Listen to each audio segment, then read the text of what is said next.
But this is the first quarter trade balance report that was on the street yesterday. A very decent first quarter for Nigeria in terms of value of trade and balance of trade surplus for the first 3 months of the year. Let's get the CEO at Financial Derivatives Company and Channels Economic Consultants, Bismarck Rewane, on Skype to give us his first word and analyze the numbers a little bit down for us and what lies ahead in terms of our trade policies and where we should go from here. Mr. Rewane, it's good to see you. Good morning and welcome to the program. Good morning, Bosen. Give us your first word on this. This looks good on the front page. Yes, it looks good in the sense that our external imbalances was the cause of our problem in the first place, and now it seems to be going away. Secondly, oil prices up over 40%, and our export values are also up. So our trade surplus, which is a key variable here, trade surplus annualized is up to $24 billion because we're having $6 billion for this quarter. That is very good. Driven by one, oil, two, gas, and more important, we have another segment which is called manufactured goods. Manufactured goods came up to $1.2 billion this quarter and constitutes about 9% of the total value of our exports. So before we used to depend on oil and then agri, but now we have oil, agri, and other manufactured goods. So we have oil, 76%, gas, 11%, other manufactured goods, a certain amount as well. So this is good for the trade balance. It's also good for the Naira and good for our reserves. But what does this really mean in terms of what the Buhari's administration was able to achieve last year? Because that's where your first quarter numbers would definitely come from. No, but it's not an achievement. See, what has happened is that the oil price increased from an average of about $56 a barrel to $76 a barrel. It wasn't because of any policy or anything. This is the reality. When the price of oil came down, it was that oil price, negative oil price, that brought about our recession.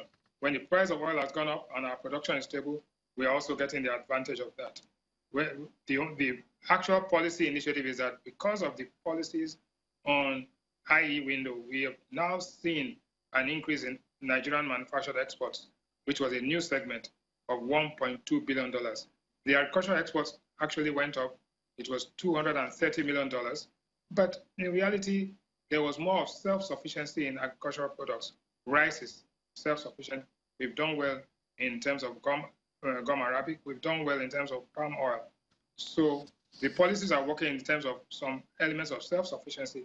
But the real factor that is responsible for this big number is because of the increase in the price of oil, one, and two, our production, which has been stable at 1.8 million barrels a day. But if you look at the mining, solid minerals, that's some decent figures there as well, isn't it? About 16% thereabout in terms of value of export in Q1. Yes, it is important, but you're comparing to a base where the base was low. So solid minerals did well. You were just talking about Kayode Fayemi, who has actually brought some focus and some discipline to that area. So we see that as a positive, and that comes under all the other non-oil and non-agri exports, which is considered as other manufacturing and other raw materials. We have a bit of higher exports, but imports are a little bit tepid. Balance this for us in terms of export-import, where the balance actually comes in. Well, I think our imports are more responsive to exchange rate adjustment than the exports. The exports are denominated in dollars, and therefore it doesn't matter what your price is because oil is priced in dollars. However, when you look at our imports, we've reduced our imports in food, we've reduced our imports in certain categories. Also, because of high interest rates, the cost of carrying inventory has been higher. And if you look at Q1 this year, that was when the PMI started declining into Q2. I think that has also had an impact. So high interest rates reducing import appetite and exports being stable means that the balance will increase. Now, the true test is that after the budget is signed by the president in the next couple of days, you will find that the demand for imports will increase, and then we'll begin to see that pressure on the Naira come up again. How do we get some of these numbers up and running? In terms of agri and manufactured goods, it shows that, well, we're benefiting from exchange rates and what have you, but what about the actual production? Do you think we are making any move on that if you look at the May PMI report that shows that manufacturing activity actually was sluggish in the month we just finished?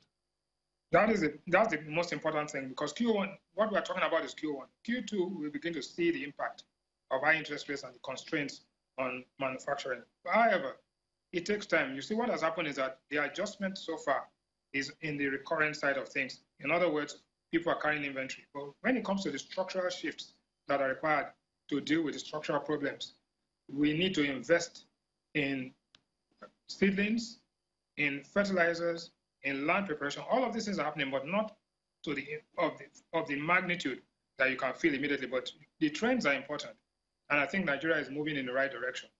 Well, when the impact will come when we start committing huge amounts to the investment, like things that Akin Additional did before, things that Aldo, the Anchor program, the Nisal program, all of these things put together on aggregate means that we are shifting. Don't forget that throughout the recession, Agric never went into a negative growth rate. Agric has been positive all along, even though it slowed down in the Q2. So we must take that into consideration. Our output, Agric output, is actually growing at a rate which can be considered to be very decent. With this administration is talking about economic diversification. Do you think this first quarter numbers show us any significant shift in terms of the tectonic plates of the economy moving from crude oil to non-oil? Yes, and that is why you are seeing that one, Agric is holding its own, but this other segment, which is called manufacturing and other exports, which includes solid minerals, which includes other manufactured goods, including cement from Dangote and others, you begin to see that Nigeria is becoming competitive. So they're taking advantage of what they call the comparative advantage, taking advantage of cost to be competitive, and we are now beginning to export. And all of these numbers, I want you to know that all of these numbers exclude the illegal smuggling, that is export smuggling, which is taking place in the areas of sorghum, in the areas of cassava, and in some areas of yam. So if you add all of this, if you take the unofficial economy, that is the informal economy, and add it to the formal economy, the Nigerian economy is actually recovering maybe stronger than we can actually measure at this time. On this side, back to the side of solid minerals, it's good for the immediate past mining minister to pursue his political ambitions in Ekiti State. But the president told the cabinet and the entire country yesterday there's no immediate replacement for this important sector that the administration itself prides itself in, as last year putting about 30 billion development fund into that sector. Now we don't have a minister of mining, and we don't know when a substantive one will come into office. Well, it's better to have no minister than to have the wrong minister. So I agree with the president. So the reality is that Kayode Fayemi brought an intellectual perspective and a cerebral commitment to that job. He has actually refined and redefined that particular portfolio. So it's important. It's always a very difficult act to follow. It's important that we get the right person rather than put the wrong. The wrong person can destroy, all of these gains can be destroyed in a matter of 1 or 2 months. So maybe the president should take his time and do the right thing.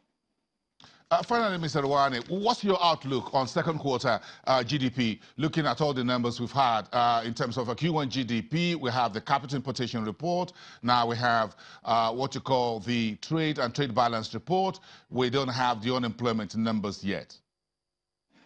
My guess, my gut feeling, and this is just intuition, is that the second quarter is going to come in lower because, one, PMI is dropping, the price of diesel is higher, we are seeing consumer confidence still weak, and we are still being squelched by the high interest rates. So something has to be done, I think, in the next MPC meeting to bring down the policy rate and also to encourage the extension of credit to the private sector.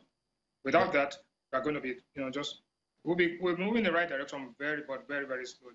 But it's not likely that the central bank would lower interest rates when the next MPC meeting takes place, with all the central bankers around the world begging the U.S. at least to slow down a little bit on its own rate hike. Well, I don't know that. You see, even South Africa reported a slowing growth for the first quarter. And one of the questions that South Africa has reduced interest rates twice, they are bound to reduce interest rates again. The stimulus to growth is always complemented by a reduction in interest rates. I think that the central bank will do the right thing. It's only the question of we better do it before it gets too late. When will it get too late? Well, you never know.